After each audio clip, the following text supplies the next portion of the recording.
अस्सलाम वालेकुम। हम कैम्ब्रिज ओ लेवल मैथमेटिक्स की कंप्लीट वीडियो सीरीज़ के साथ आपकी खिदमत में हाज़िर हैं। आज हम एक और चैप्टर देखने जा रहे हैं, एक्सरसाइज नंबर 5.10। और हम इसके लिए जो बुक यूज़ कर रहे हैं वो ऑड्री सिम्पसन की कर रहे हैं, जो कि पूरी बुक पूरा कोर्स कवर करवाती है। तो एक्सरसाइज शुरू करते हैं। इससे पहले हम चैप्टर 5 की बाकी एक्सरसाइज कर चुके हैं। ये लास्ट एक्सरसाइज है जो कि मिक्स्ड एक्सरसाइज है। इसमें मुख्तलिफ़ तरह से उन्होंने सेम एक्सरसाइजेस को जो पीछे गुजरी हैं उनको कवर किया है, उसके मल्टीपल क्वेश्चन और दे दिए हैं। तो शुरू करते हैं। सबसे पहले तो देखिए, इसमें सॉल्व करना है एक्स के लिए। तो मैं इसमें ज़्यादातर सवाल कोशिश करूँगा ऐसे हों जो कि आप खुद कर सकें, आपको गाइड कर दूँ। 3x = x + 2, इसमें ज़ाहिर है सारे x एक तरफ लेके जाने हैं हमें। और जब ये यहाँ से यहाँ चले जाएगा तो -x हो जाएगा, तो ये 2x बच जाएगा। 2x = 2 और x = फिर 2 को दूसरी तरफ ले आएंगे तो वो डिवाइड कर देगा 2/2। आसान सवाल है। इसमें भी आसानी है। 2x इधर आ जाएगा, -5 उधर चला जाएगा, -8 और +5 हो जाएगा, ये 4x और -2x हो जाएगा, और फिर उसका 2 जो बचेगा वो दूसरी तरफ आ जाएगा। ठीक है, फिर आगे देखते हैं। सी भी आसान है। इसमें पहले ये 5 इन दोनों से मल्टीप्लाई होगा, तो 5 × 2 = 10x हो जाएगा, ये +5 से 15 हो जाएगा, ये 6 हो जाएगा। फिर 15 इधर आ जाएगा तो -15 हो जाएगा, +6 था। तो फिर जो भी आंसर बनता है 9, 9 = 10x। फिर 10 उस तरफ आ जाएगा तो यहाँ मल्टीप्लाई हो रहा है, यहाँ जाके डिवाइड हो जाएगा, तो 9/10 = x। तो ये सारे वही बेसिक सवाल हैं, ज़्यादा मुश्किल नहीं है। इसको आप फटाफट कर सकते हैं। बस उन्होंने थोड़े थोड़े से इसमें इसका मैग्नीट्यूड बढ़ाते गए हैं। 7x - 2x को पहले सॉल्व कर लें। ये बन गया 5x + 6 = 9x - 2। बड़े वाले की तरफ जाते हैं हम वेरिएबल को लेके, तो 5x को इधर ले जाएं, तो ये बन जाएगा 9x - 5x which is 4x। -2 उधर चले जाएगा, +2 बन जाएगा, तो 6 + 2 8 हो जाएगा। फिर 4 यहाँ पे आके डिवाइड करेगा इसको, तो x = 8/4 विच इज़ 2। स्टेप्स सारे फॉलो कर लीजिएगा, मैं तो स्किप कर करके बता रहा हूँ ताकि वीडियो बहुत लंबी ना हो जाए। फिर ये खुल जाएगा, 3x - 15 हो जाएगा, ये 4 × 2 = 8 -3 × 2 = 6x हो जाएगा। इनमें से बड़ा ये है तो ये 6x इधर हो जाएगा, तो ये 9x हो जाएगा। 15 उधर चले जाएगा तो +15 हो जाएगा, तो 23 हो जाएगा। अब फिर 9 को इधर ले आएगा, x = 23/9। 23/9 को सॉल्व कर लीजिएगा। 9 × 2 = 18, 5 बचा, 2 होल नंबर 5/9 आंसर आ जाएगा।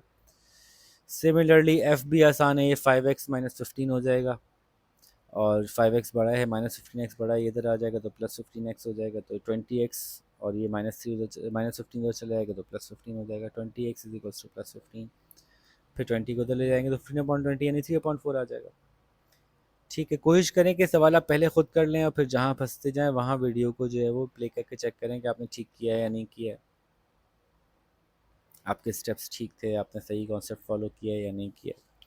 ठीक है, आगे देखते हैं। ये भी वही सवाल हैं, इस भी आप खुद कर सकते हैं। एच में भी बस लंबा कर दिया, बाकी वो ये 2x - 2 हो जाएगा, ये 2x + 2 हो जाएगा। ब्रैकेट के बाहर, अभी ब्रैकेट खोल नहीं सकते क्योंकि बाहर माइनस है, और ये 3x हो जाएगा। अभी जब माइनस खुलेगा तो 3x - 2x - 2, क्योंकि माइनस के साथ ब्रैकेट खुला है। ठीक है, और = 2x - 2। बस यहाँ से ऑनवर्ड्स वही x 2x 3x - 2x = x, और ये +2x है तो उधर जाना चाहिए, 2 उधर चला जाएगा, है, और x इधर चला जाएगा, तो -2 + 2 हो जाएगा 0, और 2x - x हो जाएगा x, तो x = 0 आंसर आ जाएगा इसमें। ठीक है जी, आगे चलते हैं। नेक्स्ट क्वेश्चन देखते हैं। एच हो गया, आई बस लंबा है और कुछ भी नहीं है, लंबा है। तो ये 2a + 2 -2a -+1, तो ये 2a + 2 -2a + 1। ये सिर्फ था 4a प्लस 9 माइनस 3a। ठीक है, तो बस इसका 2a और 2a कैंसिल हो गया, प्लस 2a माइनस 2a, ये 4a माइनस 3a खाली a बच गया, प्लस 9 को उधर ले जाए माइनस 9 हो जाएगा, तो plus 1 minus 9 is minus 8, a is equals to minus 8। जे भी आसान है, पहले आसानी के लिए इसका अपॉन 2 ख़त्म कर लेते हैं, 2 को उधर ले जाएंगे, 2 इससे ही मल्टीप्लाई होगा, 2 इससे ही मल्टीप्लाई होगा, ब्रैकेट के बाहर लगेगा ना 2, तो ये हो जाएगा b इज़ इक्वल्स टू 4 टू ज़ार 8b माइनस 7 टू ज़ार 14। यहाँ से आगे आप कर सकते हैं, आसान है, पहले भी कर सकते थे, लेकिन ये कि इसकी थोड़ी सी कॉम्प्लिकेशन जो थी वो भी मैंने क्लियर कर दी। आगे चलते हैं, rearrange these to make the bold letters the subject. ये तो बहुत आसान है, ये आप खुद कर लीजिए, बस ये याद रखिएगा कि इसमें स्क्वायर काउंट नहीं होगा, नहीं स्क्वायर की हालत में भी नहीं रखना। तो यहाँ से पाई उधर जाएगा पहले तो a अपॉन पाई हो जाएगा, ये is equals to r square, फिर स्क्वायर ख़त्म करने के लिए इसको अंडर रूट में ले लेंगे, स्क्वायर रूट में, तो ये आंसर आ जाएगा। तो इसी तरह से यहाँ v उधर चले जाएगा, d यहाँ आ जाएगा अगर v को सब्जेक्ट बनाना है तो जिसको भी सब्जेक्ट बनाना है, इसको बी स्क्वायर को सब्जेक्ट बनाना है, तो पहले तो इधर जाएगा a square minus c square equals to b square, फिर बी को सब्जेक्ट बनाने के लिए टेकिंग रूट बोथ साइड्स, तो ये पूरा ऐसे आ जाएगा, इसका स्क्वायर कट जाएगा, तो b is equals to under root a square minus c square. Pen थोड़ा मोटा हो गया, ठीक है भाई। तो ये वाले सवाल भी आसान है, इसमें कोई मुझे ऐसा मुश्किल नहीं लग रहा, इसमें खाली ए इधर चला जाएगा, h is equals to v upon a हो जाएगा। ये भी आसान है, इसको जो है वो अगर एल को सब्जेक्ट बनाना है तो बाकी सब उधर चला जाएगा, उल्टा हो जाएगा, बस ए अपॉन ए प्लस बी, क्योंकि यहाँ मल्टीप्लाई हो रहा है, यहाँ जाके डिवाइड हो जाएगा, और ये 1/2 2 डिवाइड कर रहा है तो वहाँ जाके 2 मल्टीप्लाई कर जाएगा, इक्वल्स टू एल।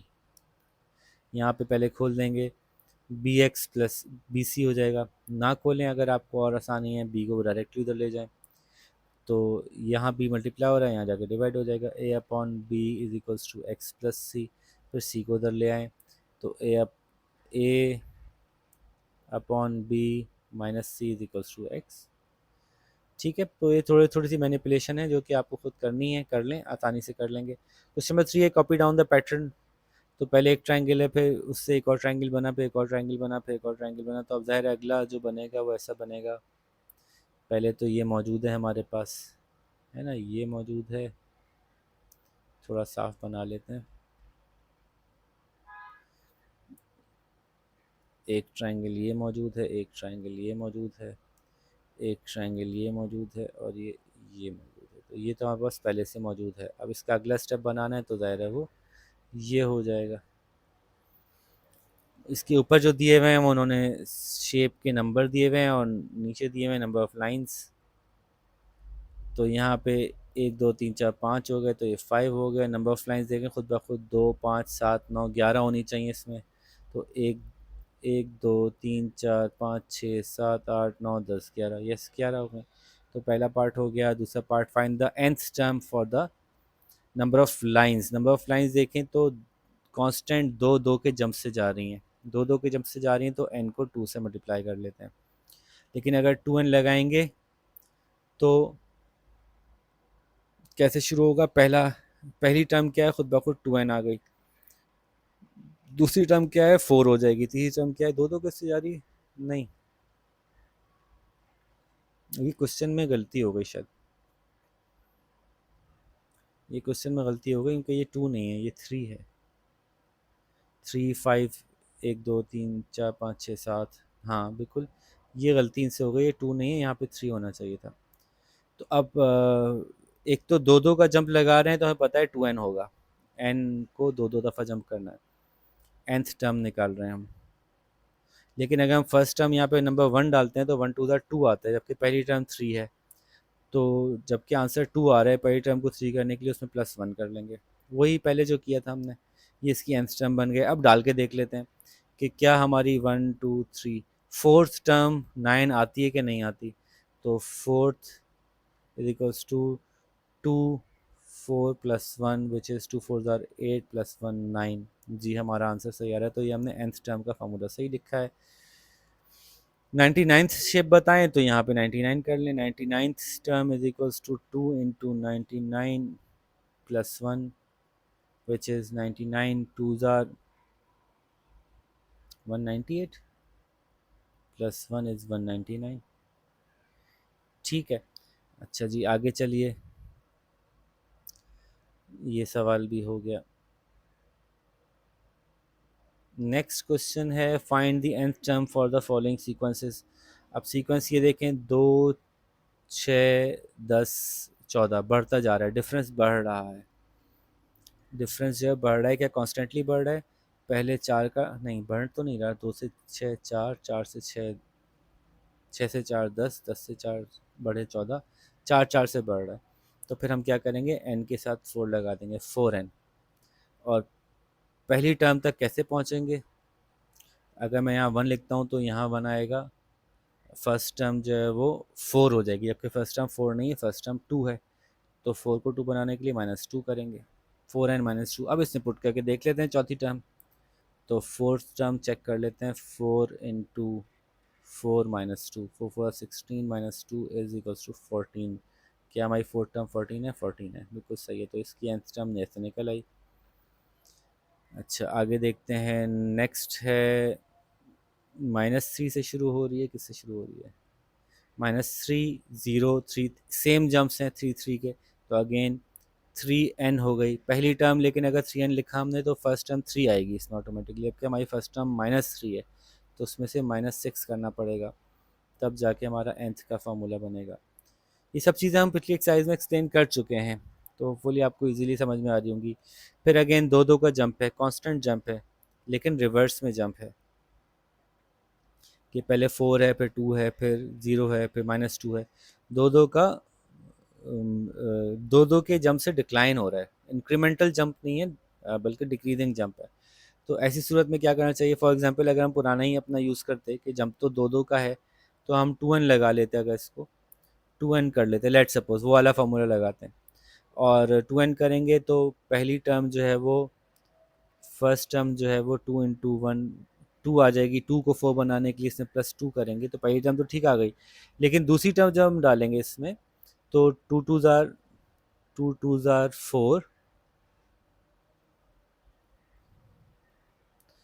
4 + 2 6 आ जाएगी दूसरी टर्म, जबकि दूसरी टर्म 6 नहीं है बल्कि और कम हो गई है, तो दूसरी टर्म तो और नीचे चली गई। तो इसलिए इसके अंदर जो आपको फार्मूला बनाना है, इस बात का ख्याल रखना है कि इंक्रीज़ हो नहीं रहा इसमें, इसमें तो डिक्रीज़ हो रहा है। तो जब ऐसे 2 2 के जंप्स हो रहे होते हैं ना, तो हम लगाएंगे तो यही 2n, लेकिन बस इस बात का ख्याल रखेंगे कि ये 2n नहीं बनेगा खाली, बल्कि माइनस भी साथ लगेगा, क्योंकि ये रिवर्स ऑर्डर में जा रहा है, ये नीचे जा रहा है। ठीक है, ये प्लस से माइनस की तरफ जा रहा है, ये जो गिनती है ये उल्टी चल रही है, नंबर लाइन पे ये 2 से बैकवर्ड्स जा रही है, 4 से बैकवर्ड्स जा रही है।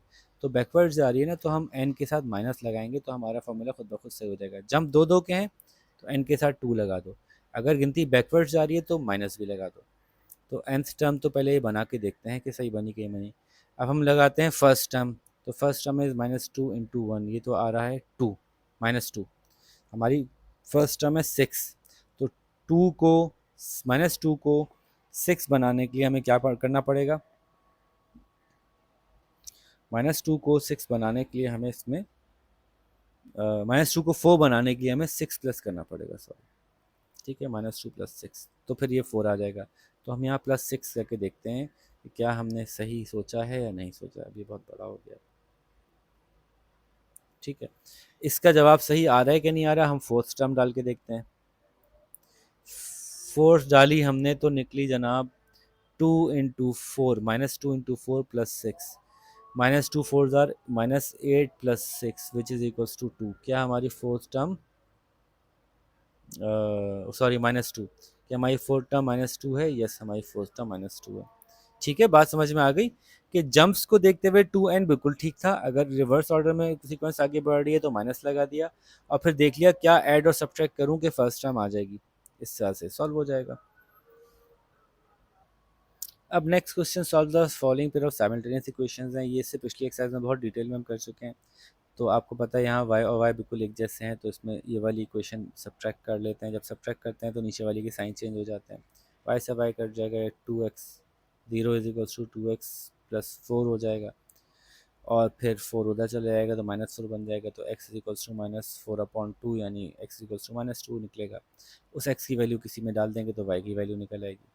तो ये भी आसान है, ये भी इजी है। इसमें 2 से मल्टीप्लाई कर लें इसको तो 2y 2x और 2 3 6 हो जाएगा, फिर सब्ट्रैक्ट कर लीजिएगा।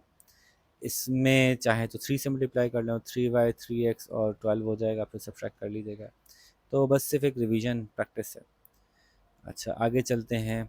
नेक्स्ट है question number 6। Yasmin thinks of two numbers. She says that the sum of the numbers is 57. अब टू नंबर्स में हम क्या कहते हैं? Let first number equals to x, let second number equals to y। अब क्या करते हैं? Sum of two numbers is 57, x plus y is equals to 57। अब दो वेरिएबल्स आ गए लीनियर इक्वेशन में, तो हम इसको एक इक्वेशन से सॉल्व नहीं कर सकेंगे। And the difference between the two numbers is 15। तो x माइनस वाई, अब आप बोलेंगे y माइनस एक्स करें या x माइनस वाई करें, बस बेसिक कॉन्सेप्ट चेक करना है आपका, तो आप x माइनस वाई भी कर लें। इज 15।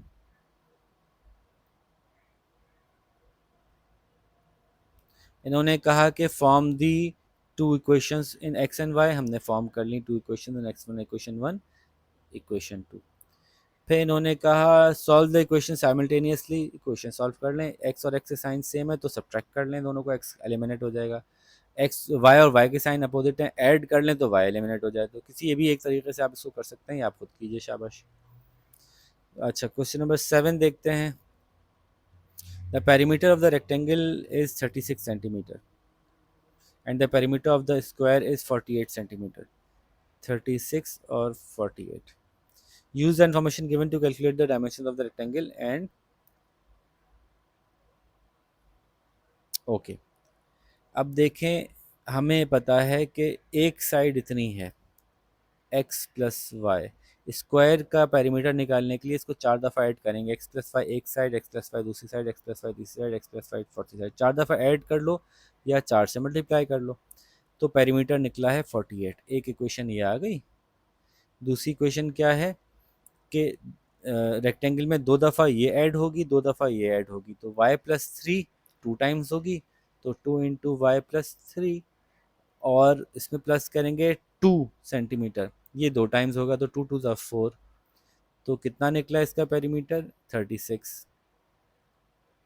दो इक्वेशंस आ गई। 2x है, सॉरी खाली 2 नहीं है, मुझे दूर से 2 लगा।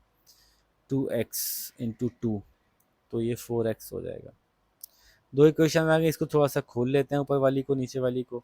तो 1 becomes 4x plus 4y is equals to 48 and this is 2y। इसको y को बाद में लिखते हैं, x को पहले लिख लेते हैं ताकि आसानी हो जाए ना। 4x plus 2y is equals to 36। ये हो जाएगा 2y और ये हो जाएगा 2 3 ज़ा 6, और प्लस 6 है तो उधर ले आके -6 हो जाएगा, तो 36 माइनस 6 इज 30 हो जाएगा।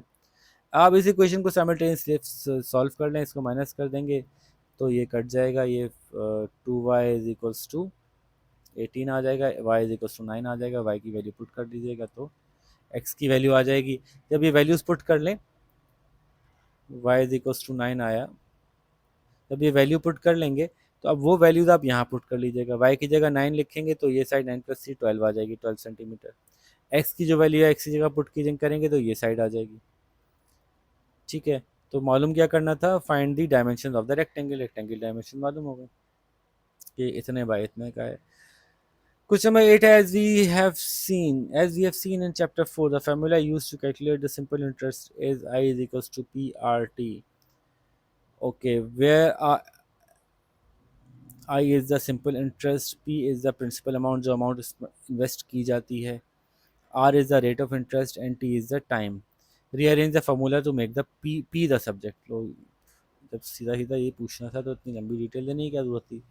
P को सब्जेक्ट बनाना है तो R इधर आ जाएगा, डिवाइड हो जाएगा, T इधर आ जाएगा, डिवाइड करेगा। Copy and complete the table by calculating the missing values. Okay, ये कहाँ है? ये यहाँ है। टेबल कंप्लीट करना है। ये कह रहे हैं कि अगर कन्वर्ट कर लें सबको परसेंटेज में, परसेंटेज को डेसिमल में कर लें। ओके, ये 7 है। आर परसेंट को डेसिमल में कर लें। 3.25% का मतलब होगा ये 100 से डिवाइड हो रहा है, तो 2 पीछे जाएगा, तो 0.0325। 10% का मतलब है 0.2, 2 पीछे जाएगा 0.10। 13% का मतलब है 0.133। ठीक है, बाकी सब तो सिंपल उसमें है ही। अभी कह रहे हैं ये वैल्यूज़ मालूम कर लें। कैसे मालूम करेंगे वैल्यूज़? फार्मूला आपके पास मौजूद है, ये रहा। फार्मूला कहाँ गया, सॉरी, ये रहा। I is equals to p into r into t. ये फार्मूला मौजूद है, इसको यूज़ करते हुए हम निकाल सकते हैं। तो इसको हम करते हैं गायब।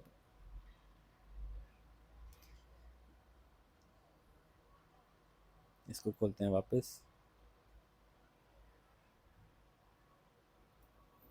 आई is equals to p into r into t. अब पहले आई मालूम कर लेते हैं। तो P into r into t करके, तो P है 1000, R है 0.125, टी है इंटू 0.5। कैलकुलेट करें, वैल्यू निकाल के आई में लिख दें। अब अगर P मालूम करना है तो P को सब्जेक्ट बनाएं, R इधर चला जाएगा, T इधर चला जाएगा, तो P is equals to I upon r into T.